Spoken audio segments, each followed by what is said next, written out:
Many of the people that live here are here by choice.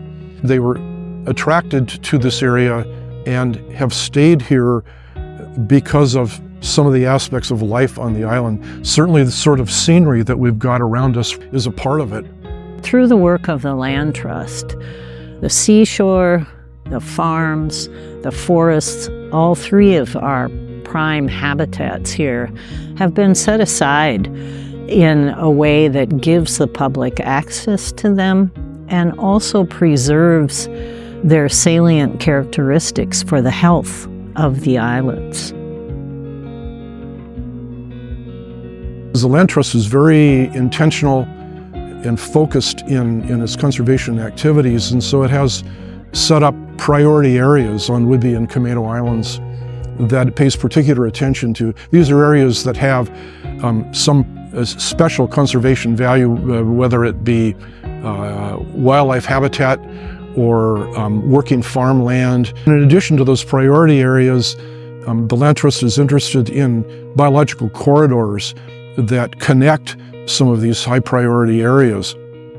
We are here at the Keystone Preserve, the Land Trust's new flagship preserve that everyone at the Land Trust and the community is extremely excited about.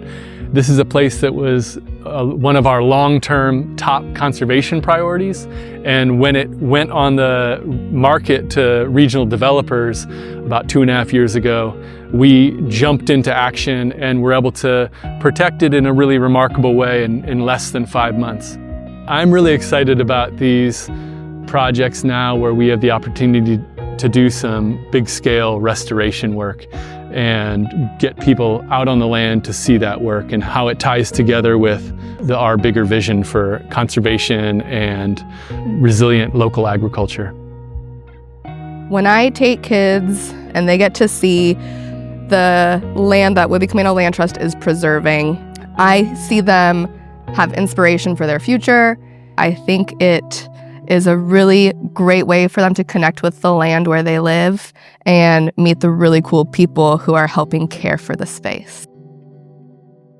What's really fun is to get people out on the land and understanding why this place is so important, and the future here really relies on their stewardship and their future desire for it to be a beautiful natural place.